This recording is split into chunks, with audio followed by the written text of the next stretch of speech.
You're listening to Fertile Minds Radio, and I'm your host, Hillary Rowland. Fertile Minds Radio is your place to learn how to maximize your fertility as well as your partner's. We cover the physical, emotional, and spiritual aspects of a fertility journey. You'll find tools to help you feel empowered and confident as you move from infertility to pregnancy to parenthood. If you're looking for holistic wisdom and a plan to help you reclaim your wellness to help you create a healthy family for generations to come, you're in the right place. This is Fertile Minds Radio. Hi, my lovelies. How is everyone doing today? I hope you are well wherever you are. I am doing great. I love this time of year where I live. I know a lot of people hate winter, but winters in Florida are amazing. You should come down. I love being outside in that cool, breezy air and watching winter sunrises. The clouds are perfect. They're like cotton candy. They're filled with clouds and it just burns off by mid-morning. And then it's just like brilliant blue skies with no clouds. And it's pretty epic. So if that is not your situation or your reality, if you are freezing your bum off, you should come down to Florida. It's also why we pay the price of hurricane season, is to have winters like this, right? Everything's 50-50, not just our thoughts, but our weather too. So take that to mind. All right, enough about that. Today we're talking about something very, very important. It's something that I have observed for many years in my own life and in the lives of my clients. And I finally feel like I have the wording and the examples to properly explain what it is and how you can do something about it. For me, it is the key to enjoying the path of parenting, not just getting to a positive pregnancy test or even the birth of your baby, but it's the key to what allows you to go all the way through until they're grown and out of the house and really love as much of it as you can, right? Again, things are 50-50. I don't think we're ever 100% completely in love with all the things in our life. If you are, shoot me a message and tell me what you're doing. But I think that what we're going to talk about today, this concept, is going to make a big difference in your life if you can apply it. And if you can notice when you're doing it, and then take the steps that I offer you to counter it, it will instantly make your life 10 times more enjoyable, no matter how much you are currently suffering. So are you giving away your happiness today for something in your future? That is the crux of our episode. That's our topic. So if you have ever heard yourself say, or your partner say something similar to, I'll be happy when, and you can fill in anything here, right? So in the world of fertility, it might be, I get my period and then I can start this cycle, or when we have money for IVF, or when I save enough to quit my job, or when my partner starts participating and going to doctor's appointments or household stuff or whatever it is. When our sex life can go back to normal, I'll be happy. When I just get a diagnosis and I figure out what is going on so I can solve for it, then I'll be happy. Or when I get pregnant, then I'll be happy. Or when I go into labor, when I don't have to think about fertility anymore, when the Bucks win the Super Bowl, when I get that promotion, when I lose that last 10 pounds. Okay. If you've ever heard yourself trading today for your future, this episode is totally for you. We're going to dive into fantasy fallacy. And we all do this at some point in our lives. To me, it kind of seems like the way that I bargain with spirit by saying, I won't be happy now until I get the thing. If you just give me this thing or show me how to do this thing, then I'll be happy. But it's like, that's not what spirit wants. Spirit wants us to be happy all the time, right? Like, it wants us to it doesn't want us to be happy all the time. It wants us to find happiness in as many places as we can, right? Because we've taken this incarnation into a human body as a spirit. And can you juggle the humanness of the circumstances of living on earth and the elation that you still feel in your spirit when you recognize who you are, right? I see this a lot in my clients and myself as a recovering type A personality. I think that I really used this tactic against myself for years. I used it as a way to explain why I was sacrificing and working so much and so hard, because there was this illusion of a pinnacle, or like this top of a self-imposed ladder that I was constantly climbing, and that someday I would get to the top and then I would be the happiest of happies, right? I would be elated. And when I started looking at the why, I was always reaching for the next goal. completely unable to celebrate these like amazing achievements as I made them, something struck me. And it was the realization that I had was that it was all fantasy that I had constructed in order to keep overworking, to keep setting huge, enormous goals, because the way in which I was approaching the work was completely unsustainable, right? It wasn't rewarding anymore. It was harsh. It was sacrificial. It was restricting. And it took away from other areas in my life where I could have had more of a balance, right? I could have had more overall happiness in some other areas of my life had I given myself permission instead of overworking so much. I would have had much more life balance. And all I had to do was stop bargaining away my current life, basically, and give myself permission to be happy now, right here and now. So like anything else, when you have an aha moment in your life, right, your brain will do its job of looking for evidence as to why you are right, and it will filter for that thing. So I don't think it was just cognitive bias though, but when I had this aha moment, like I started to see it in so many of my clients, and that they had some sort of fantasy fallacy tale that they were telling themselves about when they were allowed to be happy. And most of them were not even aware of it. And when I would ask them, like, why are you giving up happiness now? Or why were they choosing to only be happy when they got the thing? In many cases, in my world, it's the baby, but it wasn't always just isolated to that. But when I would ask them this, they would like backtrack and say, oh, no, I'm happy now. It's like, I'll be complete, or I'll feel successful when, or like, I just really want to achieve this goal. This is the last thing that I want to cross off my life list. And I would ask them, well, like, why can't you be complete now without these things, without a family? And not to be an asshole, right? Like I wasn't trying to poke the bear at all. Like I'm never trying to make somebody feel bad on purpose. I did it because I love all my clients deeply. And if you're going through life thinking that you need something external to be happy, to be complete, to be fulfilled, where's the void inside of you, right? And do you really, really think that someone or something external to you should be responsible or even capable of filling that void or that hole in you? And many of us do feel that way, right? Because we are conditioned that way, especially in the US, that happiness comes from success, like graduating from college or graduate school or career achievements, or, just kind of hitting those like goals of the American dream life, which is kind of laughable as I say that, because I feel like my life in a lot of ways is a dream, but it is not the original American dream. That's not my standards to what makes me happy. So my point to all this is that, of course, we apply rigid thinking to the goal of starting or growing a family because we were conditioned to just keep climbing for these success things that would give us success in the giant tribe of which we existed in the US, but then also our micro tribes of our family and work. So, I also felt it necessary to start asking these hard questions because I noticed many of my newer moms from about 2 months to 2 years would inevitably come back to me and say something to the effect of, I got the baby, but I'm not nearly as happy as I thought I would be, or this is the hardest job ever, and maybe I'm not cut out for it because I should be happier than I am, and I'm not. Or like, you tried to tell me that this was going to be difficult and that I wasn't going to just arrive there and suddenly everything was going to be better. But I was suffering so much that I thought that my future had to be better. But because I didn't tend to the underlying problem, I took that suffering with me, and now I share it with my new child. And that's like heartbreaking to understand, right? So I think that kind of drove me to talk about these hard things and to really encourage people to ask themselves hard questions about if you notice that your brain is putting a lot of responsibility on growing a family to make you happy. What can you do now to fill that void, to fill that hole so that you don't take that into the spirit of your future family? And, it happened so much that it really made me wonder how much the concept of fantasy fallacy could contribute to postpartum depression and anxiety if it wasn't dealt with before the child arrived.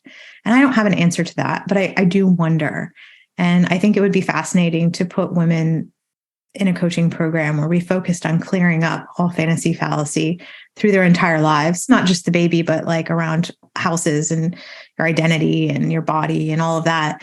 And then follow them into postpartum and see if they had any lower rates of depression or anxiety than the general maternal population. So I know that these questions are not easy to answer. I know some of you may have already turned this off, actually, because it's threatening to the story that your ego uses to stay intact, to keep you over restricting in your life, overworking, striving for perfection in your lifestyle.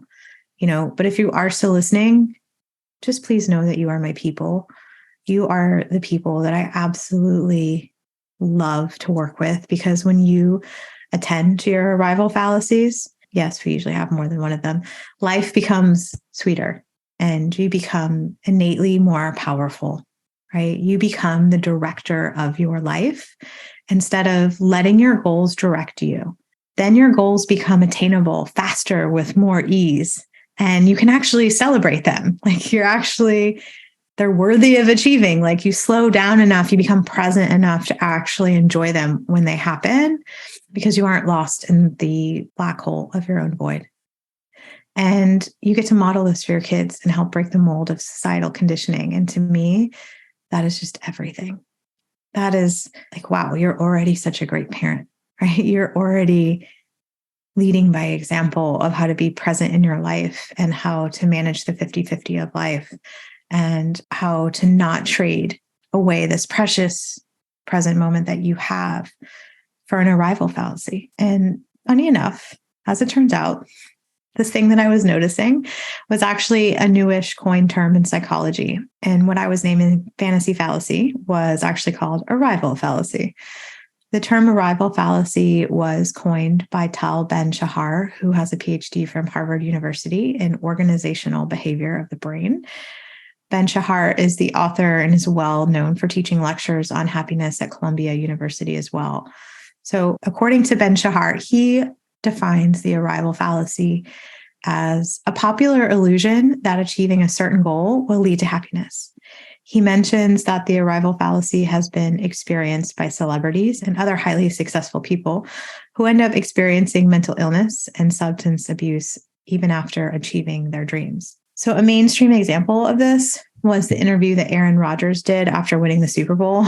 And you would think that having overcome years of setbacks and doubters and even boos from his own fans, that like after winning the Super Bowl in 2011 with Green Bay, that it would have been like the pinnacle for him, that it would have been like he had arrived, right? Like no feeling like it.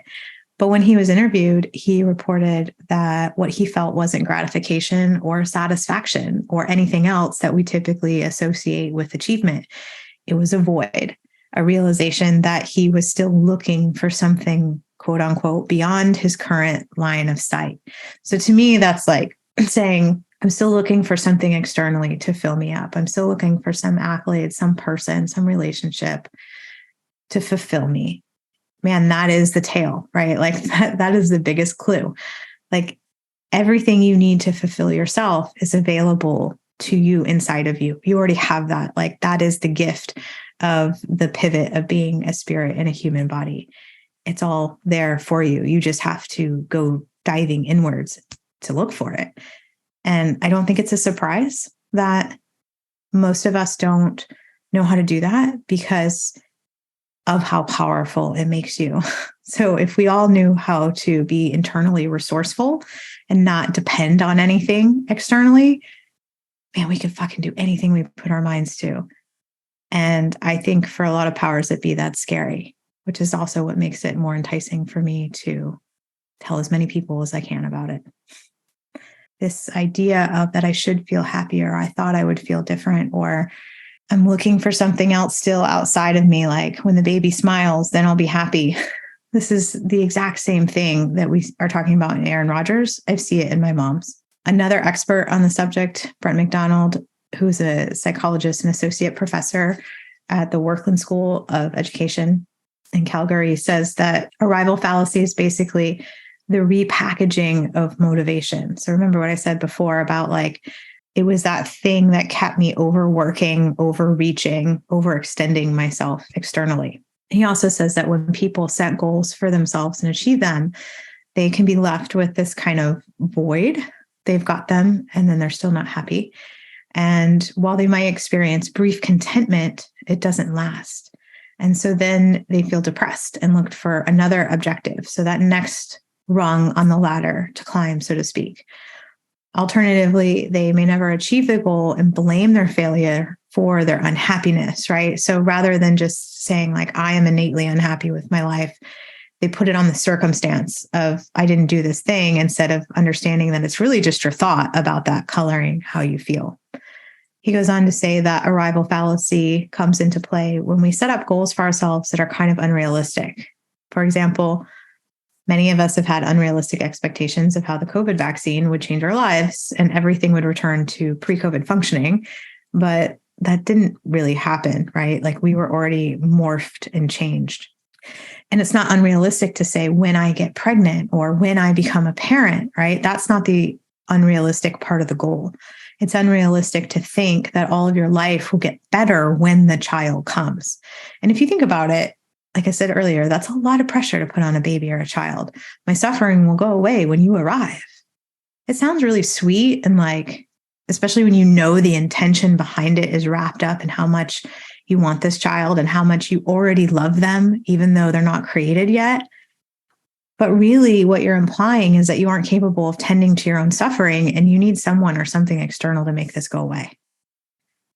I know that that is like so much. My intention is not to put you down in the dumps. My intention is to shine a light so that you can kind of clear away that film if that's what's covering your lens, right?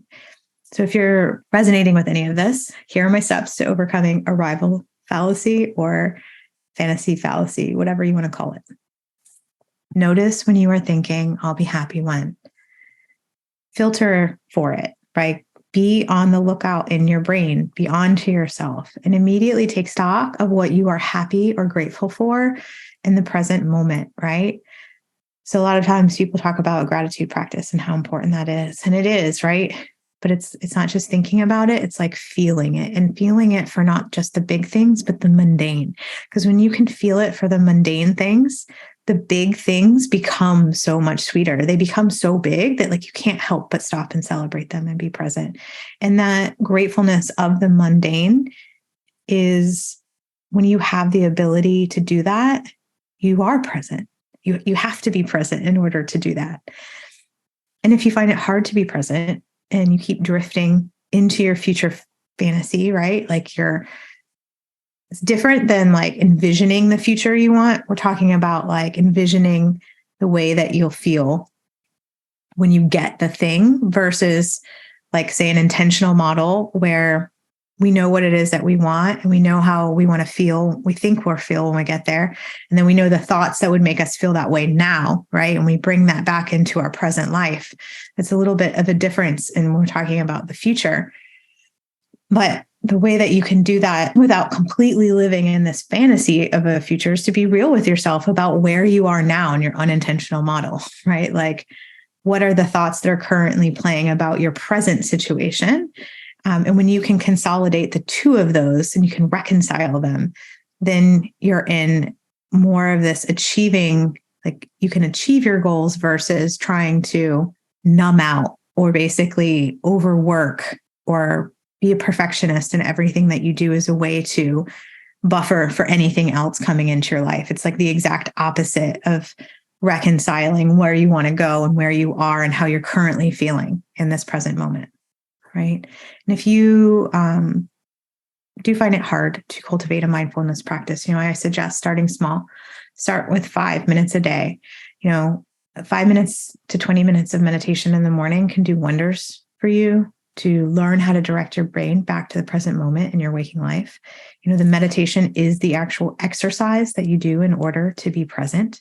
In fact, 2021 study found that people who practice mindfulness experience a greater sense of purpose in life and increased engagement in activities that bring them happiness. It was basically like engagement in the mundane. And additionally, another study in 2016 found that people who practice meditation experience greater levels of self-compassion and happiness. So the ability to be compassionate with yourself, I find that it is a direct result of how much I'm meditating. Because when I say I'm sitting and I'm meditating with a mantra, and every time my mind drifts away from that mantra, that moment of awareness, when I have this choice to redirect my mind to listening to the mantra, the way in which I go about that, how I talk to myself, that is the exercise of self-compassion, right? And in the beginning, it wasn't always that way. In the beginning, it was all the recordings of my brain, basically, of being hard on myself and you can't do anything right. And God, you can't even sit here and just repeat this thing, right? Like just the asshole part of my brain has totally been, reconstructed into like, oh, how human of me, or, treating myself like I would treat a child with this loving, compassionate redirection, right? So if like I was walking through a store with my niece and she started to reach for something on the shelf, like I wouldn't slap her hand away and be like, God, what are you doing? I was like, no, baby, come here. I would lovingly and with intention grab her. And that's the same way that I want to grab my intention when I'm drifting in my meditation and I come back, right? So that is how you actually build your own self-compassion through a meditation practice, right? The other step to overcoming your arrival fallacies is to practice non-attachment to the outcome and to focus on how to make each day of the journey more pleasurable, right? Not buffering and numbing, but like pleasure, like the way that the grass feels under your feet when you walk outside barefoot, or the way your partner's skin feels next to you, or the way that your cup of coffee smells in the morning, and just how grateful you are to be able to sit and enjoy that if you have an extra 5 or 10 minutes to start your day, right? Those little things where we can create pleasure so that our muscle to experience pleasure gets like stronger and stronger, so that we can stay in the present moment and we're not delaying out to our future. The other step is to notice how you celebrate your wins in life, big and small, in every area of your life, right? So if there is a deficit there, make it a point to retrain your brain to celebrate the smallest wins and to say them out loud to somebody, and to somebody that gets it, right? And if you don't have anybody that you feel like gets it or would understand, then just to journal it, to bring it through your conscious body onto paper and to be able to see it and recognize yourself for it. There's something really, really powerful about that. My other step is to be realistic about your goals. Notice that is the be happy, I'll be happy when statement giving all of your power away, right? Redefine what success on your fertility journey feels like for you outside of falling pregnant. Maybe it's using all the suffering that you've experienced as a path to growth. Maybe it's growing closer to your partner. Maybe it's deepening your self-concept and trust in your word to yourself, cultivating more self-compassion. Maybe it's something simple like regulating your cycle once and for all, and really, understanding how your body works, because up until now, no one told you, right? So whatever it is that you want to get out of this part of your journey besides the child, I think that being realistic about celebrating the extra added value that we weren't expecting when we go after a goal can make it just amazing to celebrate. And lastly, concentrate on your relationship to yourself and to others. The number one indicator of happiness, according to Ben Shahar, is the depth of our relationship to others. And I know many of you isolate in your fertility journey because it doesn't feel safe with some people, or because you were triggered by their pregnancy announcements or their kids, or well-meaning but invasive questions from family members, right? So we think, if I don't have the resources to deal with that, I'm just going to pull away and I'm going to isolate. And instead of isolation, I would offer you that the task of learning how to set better boundaries in those relationships so that you can enjoy them in a deep way, or cultivating other relationships and community with others who are doing something similar as you, whether that's on the fertility journey or they're doing internal work and trying to build up their inner resourcefulness and their inner strength in spite of their circumstance and what they're suffering through. People that just innately get you, that will help you to be happier in your present life, right? It will help you to endure however long it takes to get there. So just to recap those really quick, notice your brain and your thoughts. And when you notice something like I'll be happy when, figure out a mindfulness practice that works for you. Start small, 5 minutes a day. Practice non-attachment to the outcome and how you will make each day a little bit more pleasurable through the small things. Celebrate your wins, big and small, especially the small.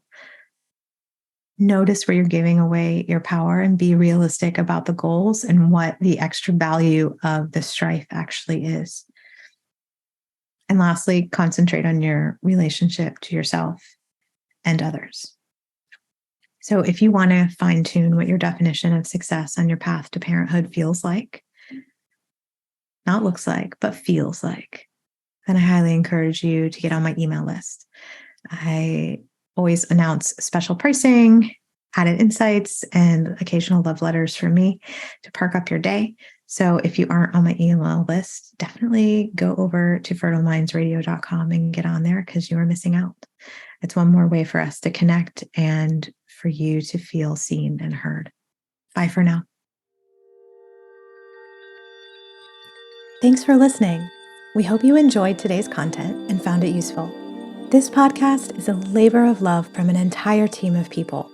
We would love it if you shared the wisdom that you just banked or left a review on iTunes. Reviews help women just like you across the globe find this valuable information when it's their turn to conceive. We would consider it the ultimate compliment. Bye for now.